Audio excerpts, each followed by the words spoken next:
Hello friends, +2 physics chapter 8 electromagnetic വേവ്സിൻ്റെ ഡിസ്കഷനാണ് നമ്മൾ നടത്തിക്കൊണ്ടിരിക്കുന്നത്. കഴിഞ്ഞ ക്ലാസ്സിൽ നമ്മൾ ഇലക്ട്രോമാഗ്നറ്റിക് സ്പെക്ട്രം എന്താണെന്നും അത് ഓർത്തിരിക്കാനുള്ളൊരു കോഡും അതിൻ്റെ ഒരു ഓർഡറും ഒക്കെ പഠിച്ചു.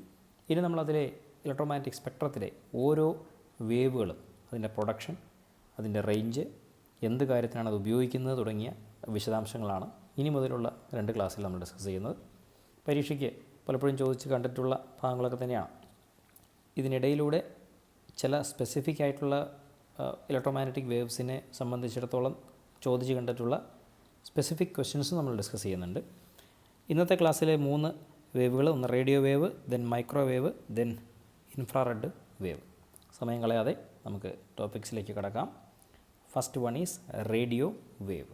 റേഡിയോ വേവ് എന്ന് പറയുമ്പോൾ നമ്മൾ മനസ്സിലാക്കേണ്ട, അല്ലെങ്കിൽ നമ്മുടെ മനസ്സിലേക്ക് വരേണ്ട ഒന്നാമത്തെ കാര്യം ലോ ഫ്രീക്വൻസി എന്നാണ്. അതിൻ്റെ അർത്ഥം ലോ എനർജി എന്നുമാണ്. അതിൻ്റെ അർത്ഥം ഹൈ വേവ് ലെങ്ത് എന്നാണ്. ഇത്രയും കാര്യങ്ങളുടെ മനസ്സിൽ ഓട്ടോമാറ്റിക്കലി വരുന്നതാണ്. റേഡിയോ വേവ് എന്ന് പറയുമ്പോൾ ലോ ഫ്രീക്വൻസിയാണ്, ലോ എനർജിയാണ്, ഹൈ വേവ് ലെങ്ത് ആണ്. ഇത് നോക്കാം. Radio waves are produced by accelerated motion of charges in a conducting wire.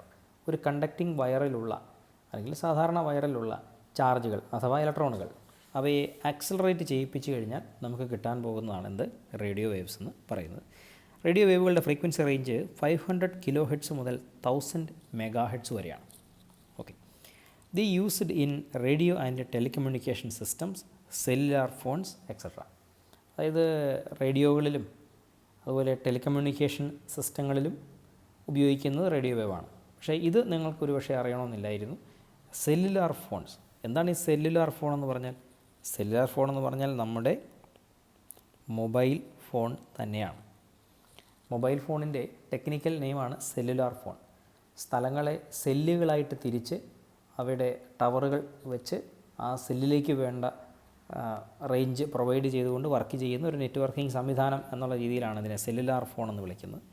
ഈ സെല്ലുലാർ ഫോൺ അഥവാ മൊബൈൽ ഫോണുകൾ കമ്മ്യൂണിക്കേറ്റ് ചെയ്യാനും ഉപയോഗിക്കുന്നത് റേഡിയോ വേവുകൾ തന്നെയാണ്. അതുകൊണ്ട് തന്നെ അവയ്ക്ക് ലോ എനർജിയാണെന്ന് നമുക്കറിയാം. അതുകൊണ്ട് അത്ര ഹാംഫുൾ അല്ല എന്നുള്ളതാണ് എൻ്റെ വസ്തുത. റേഡിയോ വേവുകളുടെ ചില സ്പെസിഫിക് ബാൻഡുകൾ പറയുകയാണ് കേട്ടോ. AM ബാൻഡ് അഥവാ ആംപ്ലിറ്റ്യൂഡ് മോഡുലേറ്റഡ് ബാൻഡ്. നമ്മൾ റേഡിയോ കണ്ടിട്ടുള്ളവർക്കറിയാം, അതിലൊരു AM ബാൻഡ് ഉണ്ട്. അത് 530 കിലോ ഹെർട്സ് മുതൽ 1710 കിലോ ഹെർട്സ് വരെയുള്ള ഒരു ബാൻഡാണ്. ദെൻ ഷോർട്ട് വേവ് ബാൻഡ് എന്ന് പറയും, up to 54 megahertz. Then television wave, T വിയിൽ ഉപയോഗിക്കുന്ന ബാൻഡ് 54 മെഗാ ഹെർട്സ് മുതൽ 890 മെഗാ ഹെർട്സ് വരെ. Then FM band 88 megahertz മുതൽ 108 മെഗാ ഹെർട്സ് വരെയാണ് FM ബാൻഡ് ഉള്ളത്. ഇനി നമ്മൾ ഉപയോഗിക്കുന്ന സെല്ലുലാർ ഫോൺ വർക്ക് ചെയ്യുന്നത് UHF-ലാണ്, ultra high frequency.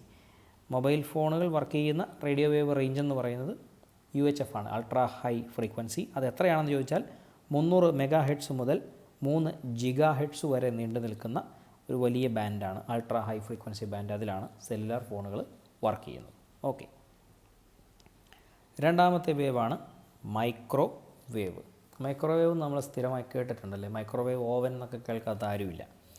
The microwaves are produced by special vacuum tubes called klystrons അല്ലെങ്കിൽ മാഗ്നട്രോൺസ് ഓർ ഗൺ ഡയോഡ്. ഇങ്ങനെ 3 ഉപകരണങ്ങൾ ഉപയോഗിച്ചാണ് സാധാരണയായിട്ട് നമ്മൾ മൈക്രോവേവ് ഉണ്ടാക്കുന്നത്. ആ 3 ഉപകരണങ്ങളാണ് നിങ്ങൾ ചിത്രങ്ങളിൽ കാണുന്നത്. അതാണ് ക്ലിസ്ട്രോൺ എന്ന് പറയുന്ന സംവിധാനം. ഇത് മൈക്രോവേവ് പ്രൊഡ്യൂസ് ചെയ്യാനാണ് ഉപയോഗിക്കുന്നത്. Then you have A magnetron. ഈ മാഗ്നട്രോൺ എന്ന് പറയുന്ന ഈ ഉപകരണമാണ് നമ്മളുടെ മൈക്രോവേവ് ഓവനുള്ളിലൊക്കെ മൈക്രോവേവ് ജനറേറ്റ് ചെയ്യാൻ ഉപയോഗിക്കുന്നത് ഈ മാഗ്നട്രോൺ എന്നുള്ളതാണ്. കുറേ കൂടിയ സംവിധാനങ്ങളിൽ, നമ്മുടെ വീടുകളിൽ ഉപയോഗിക്കുന്ന മൈക്രോവേവ് ഓവൻ അല്ലാതെ സയൻറ്റിഫിക് ലബോറട്ടറികളിൽ ഉപയോഗിക്കുന്ന മൈക്രോവേവ് ഓവനുകളുണ്ട്. അതിലൊക്കെ കുറച്ചുകൂടെ സൊഫിസ്റ്റിക്കേറ്റഡ് ആയിട്ടുള്ള എക്യുപ്മെൻറ്റുകളാണ് ഉപയോഗിക്കുക. Then gun effect, JB gun, അതൊരു ശാസ്ത്രജ്ഞനാണ്. അദ്ദേഹം കണ്ടെത്തിയ ഗൺ എഫക്റ്റ് എന്ന എഫക്റ്റ് ഉപയോഗിച്ച് വർക്ക് ചെയ്യുന്ന ഗൺ ഡയോഡാണ് മൈക്രോവേവുകൾ പ്രൊഡ്യൂസ് ചെയ്യാൻ ഉപയോഗിക്കുന്ന മറ്റൊരു എക്യുപ്മെൻറ്റ്. അതിനെ TED ഡിവൈസ് അല്ലെങ്കിൽ ട്രാൻസ്ഫേർഡ് ഇലക്ട്രോൺ ഡിവൈസ് എന്നും വിളിക്കാറുണ്ട്. അപ്പോൾ ഈ 3 ഫിഗറുകൾ ഒന്ന് കണ്ട് മനസ്സിലാക്കുക. ദെൻ മൈക്രോവേവ് ഫ്രീക്വൻസിയുടെ റേഞ്ച് എന്ന് പറയുന്നത് ജിഗാ ഹെർട്സിൻ്റെ റേഞ്ചിലാണ്. Then microwaves are used in microwave oven for cooking. അതുപോലെ radar systems in aircraft navigation and speed gun. പ്രധാനപ്പെട്ട 3 ഉപയോഗങ്ങളാണ് പറഞ്ഞത്. മൈക്രോവേവ് ഓവനിൽ ഉപയോഗിക്കാറുണ്ട് കുക്കിങ്ങിന് വേണ്ടിയിട്ട്. പിന്നെ radar systems in aircraft navigation, വിമാനങ്ങളുടെ നാവിഗേഷൻ സിസ്റ്റങ്ങളിൽ മൈക്രോവേവ് ഉപയോഗിക്കാറുണ്ട്. അതുപോലെ സ്പീഡ് ഗണ്ണുകളിലും മൈക്രോവേവ് അവൻസ് ഉപയോഗിക്കാറുണ്ട്. നമ്മുടെ മുമ്പിലുള്ള മറ്റൊരു ചോദ്യം, ഈ മൈക്രോവേവ് ഓവനിലിരിക്കുമ്പോൾ എങ്ങനെയാണ് മൈക്രോവേവ് ഉപയോഗിച്ചുകൊണ്ട് പാചകം ചെയ്യപ്പെടുന്നത്, കുക്കിംഗ് എങ്ങനെയാണ് നടക്കുന്നതെന്നുള്ളത്. How is food cooked in microwave oven? വളരെ ശ്രദ്ധയോടെ ഇരിക്കുക. In microwave ovens the frequency of microwaves is selected to match the resonant frequency of water molecules so that the energy from the waves is transferred efficiently to the kinetic energy of the molecule. അതായത് ഒരു microwave ഓവനിനുള്ളിലെ മൈക്രോവേവിൻ്റെ frequency നമ്മൾ എങ്ങനെയാണ് set ചെയ്തിരിക്കുന്നതെന്ന് വെച്ചാൽ അത് water മോളിക്യൂളിൻ്റെ natural ഫ്രീക്വൻസിയോട് match ചെയ്യുന്ന പോലെയാണ്. അപ്പോൾ natural frequency എന്താണെന്നൊക്കെ നമ്മൾ കഴിഞ്ഞ വർഷം പഠിച്ചതാണ്. റെസൊണൻസ് എന്താണെന്നുള്ള നമ്മൾ കഴിഞ്ഞ വർഷം പഠിച്ചതാണ്. ഫോഴ്സ്ഡ് ഓസിലേഷൻ എന്താണെന്നൊക്കെ കഴിഞ്ഞ വർഷം പഠിച്ചതാണ്. അപ്പോൾ ഒരു വസ്തുവിൻ്റെ നാച്ചുറൽ ഫ്രീക്വൻസിയോട് അടുത്ത ഫ്രീക്വൻസിയിൽ ആ വസ്തുവിനെ ഫോഴ്സ്ഡ് ഓസിലേഷൻ ചെയ്താൽ ആ വസ്തു, അതായത് ഓസിലേറ്റ് ചെയ്യപ്പെടുന്ന വസ്തുവും ഓസിലേറ്റ് ചെയ്യാൻ ഉപയോഗിച്ച വസ്തുവും തമ്മിൽ ഫ്രീക്വൻസി മാച്ചിങ് നടക്കുകയും റെസൊണൻറ്റിൽ വരികയും അവ റെസൊണൻസിൽ ഓസിലേറ്റ് ചെയ്ത് ആംപ്ലിറ്റ്യൂഡ് മാക്സിമം ആവുകയും ചെയ്യും. അങ്ങനെ ആംപ്ലിറ്റ്യൂഡ് മാക്സിമം ആയാൽ മാക്സിമം ഓസിലേഷൻസ് മാക്സിമം ആംപ്ലിറ്റ്യൂഡിൽ കിട്ടുമെന്നുള്ളതാണ്. അതാണ് റെസൊണൻസിൻ്റെ ഒരു ഐഡിയ. ഇവിടെ വാട്ടർ കണ്ടൻ്റ് ഉള്ള ഫുഡ് ഐറ്റംസ് നമ്മൾ മൈക്രോവേവ് ഓവനിൽ വെക്കുമ്പോൾ ഈ മൈക്രോവേവ് ഓവനിലുള്ള എനർജി റെസൊണൻസ് മുഖാന്തരം ഈ ഫുഡ് ഐറ്റംസിനുള്ളിലുള്ള വാട്ടർ മോളിക്യൂൾസിന് കിട്ടും. സ്വാഭാവികമായിട്ടും ആ വാട്ടർ മോളിക്യൂൾസ് മാക്സിമം ആംപ്ലിറ്റ്യൂഡിൽ ഏത് നാച്ചുറൽ ഫ്രീക്വൻസിയാണോ ആ ഫ്രീക്വൻസിയിൽ ഓസിലേറ്റ് ചെയ്യും. അവിടെ സംഭവിക്കുന്നതാണ് എഫിഷ്യൻറ്റ് എനർജി ട്രാൻസ്ഫർ. മൈക്രോവേവുകളിൽ ഉണ്ടായിരുന്ന എനർജിയെ വളരെ എഫിഷ്യൻ്റായിട്ട് നമുക്ക് വാട്ടർ മോളിക്യൂൾസിലേക്ക് ട്രാൻസ്ഫർ ചെയ്യാൻ പറ്റും. അപ്പോൾ അവർ ഓസിലേറ്റ് ചെയ്യും. അങ്ങനെ ഓസിലേറ്റ് ചെയ്ത് കഴിഞ്ഞാൽ എന്താ സംഭവിക്കുക? The temperature will rice. മുമ്പ് നമ്മൾ കൈനറ്റിക് തിയറി ഓഫ് ഗ്യാസസ് എന്ന് പറഞ്ഞ് ഫസ്റ്റ് ഇയറിൽ പഠിച്ചൊരു ചാപ്റ്ററിൽ നമ്മൾ ഈ കാര്യം പഠിച്ചതാണ്. ഈ ടെമ്പറേച്ചർ കൂടുന്നത് എങ്ങനെയാണ്, മോളിക്യൂൾസിൻ്റെ ടെമ്പറേച്ചറും കൈനറ്റിക് എനർജിയും തമ്മിലുള്ള ബന്ധം, കൈനറ്റിക് ഇൻ്റർപ്രിട്ടേഷൻ ഓഫ് ടെമ്പറേച്ചർ എന്നൊരു ഹെഡിന് താഴെ നമ്മൾ പഠിച്ചതാണ്. അപ്പോൾ സ്വാഭാവികമായിട്ടും ഇങ്ങനെ റെസൊണൻസിലിരുന്ന് ഓസിലേറ്റ് ചെയ്യുന്ന വാട്ടർ മോളിക്യൂൾസ് ഹീറ്റ് പ്രൊഡ്യൂസ് ചെയ്യുകയും ആ ഹീറ്റ് തൊട്ടടുത്തുള്ള ഫുഡ് മോളിക്യൂളിലേക്ക്, അത് എന്ത് ഫുഡായാലും ആ ഫുഡ് മോളിക്യൂളിലേക്ക് ട്രാൻസ്ഫർ ചെയ്യപ്പെടുകയും അത് ഉള്ളിൽ നിന്ന് തന്നെ വേകുകയും ചെയ്യും. അത് ഫുഡ് വെന്ത് വരികയും ചെയ്യും. അങ്ങനെയാണ് നമ്മൾ മൈക്രോവേവ് ഓവനിൽ ഫുഡ് പാചകം ചെയ്യുന്നത്.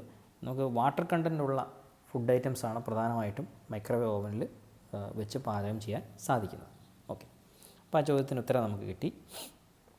ഇതിനടുത്തതാണ് വളരെ പ്രധാനപ്പെട്ട ഇൻഫ്രാറെഡ് വേവ്സ്. മുപ്പരെ ഞാൻ റെഡ് കളറിലാണ് ഇൻഡിക്കേറ്റ് ചെയ്തിരിക്കുന്നതല്ലേ, അത് വെറുതെ അല്ല, അതിനൊരു കാരണമുണ്ട്. IR waves are produced by hot bodies and molecules. ചൂടുള്ള വസ്തുക്കളും ഹീറ്റ് ചെയ്ത ടെമ്പറേച്ചർ കൂടിയ മോളിക്യൂൾസുമാണ് IR വേവ്സിനെ പൊതുവായിട്ട് പ്രൊഡ്യൂസ് ചെയ്യാറുള്ളത്. അപ്പോൾ അവിടെ നിന്ന് തന്നെ ഒരു കാര്യം മനസ്സിലുണ്ടാവണം.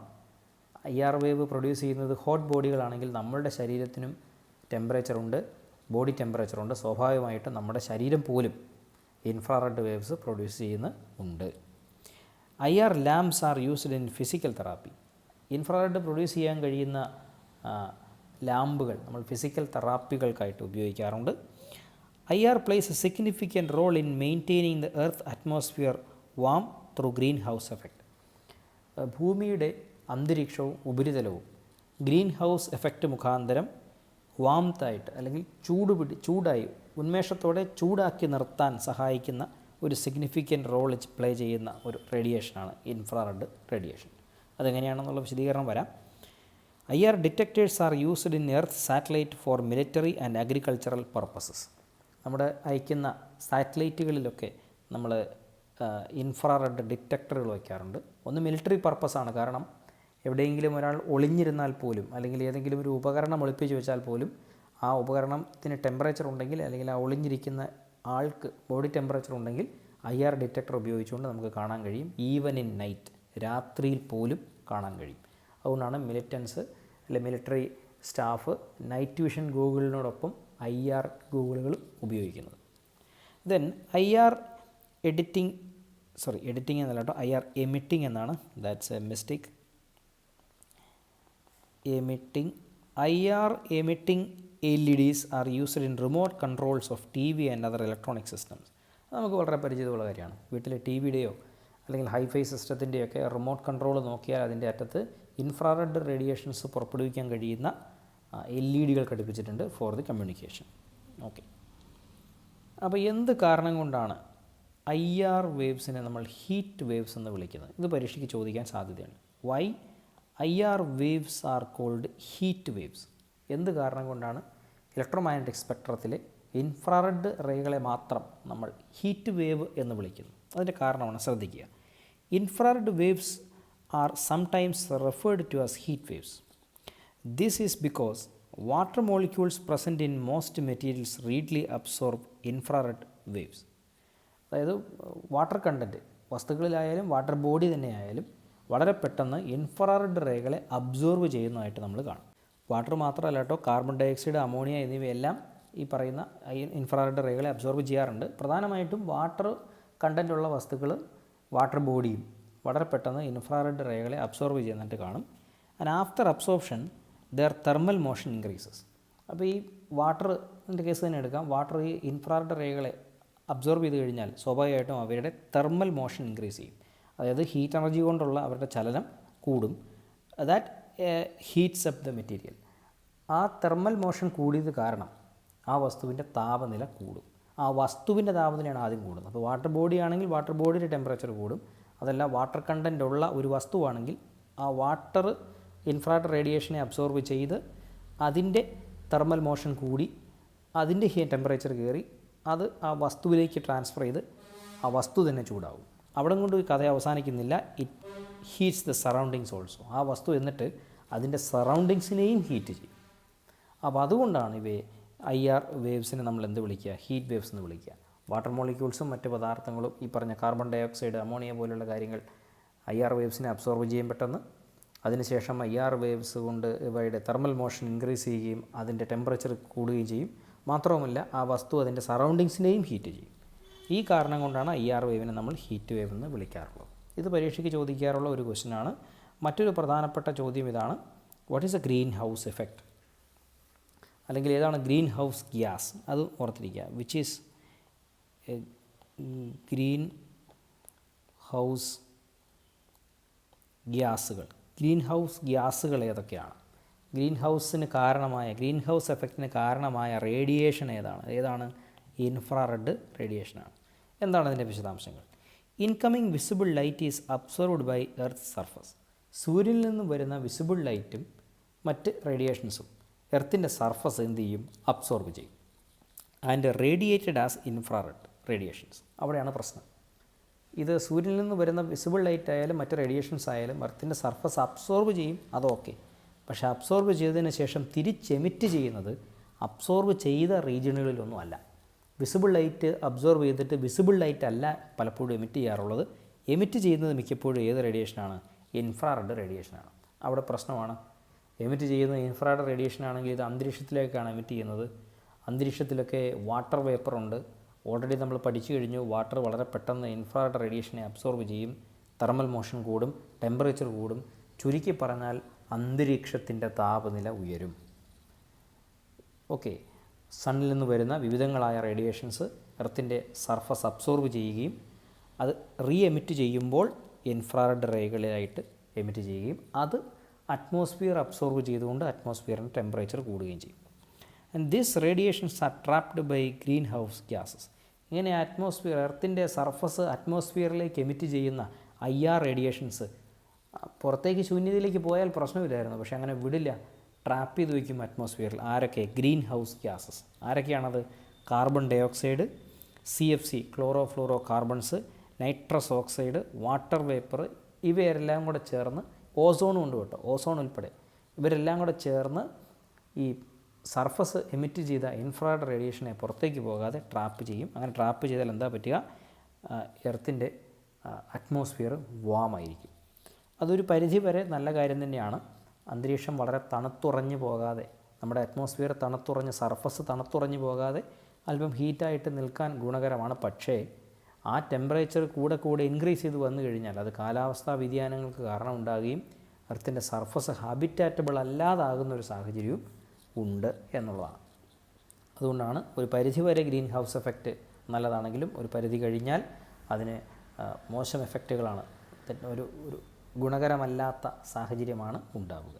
ഓക്കെ, അപ്പോൾ ഇത്രയും കാര്യങ്ങളാണ് ഇന്നത്തെ ക്ലാസ്സിൽ നമ്മൾ പഠിക്കുന്നത്. ടോപ്പിക്സ് മനസ്സിലായി എന്ന് വിചാരിക്കുന്നു. എന്തെങ്കിലും സംശയങ്ങളുണ്ടെങ്കിൽ പതിവ് പോലെ താഴെ കമൻറ്റ് ബോക്സിൽ അറിയിച്ചാൽ മതിയാകും. നന്നായിട്ട് പഠിക്കുക.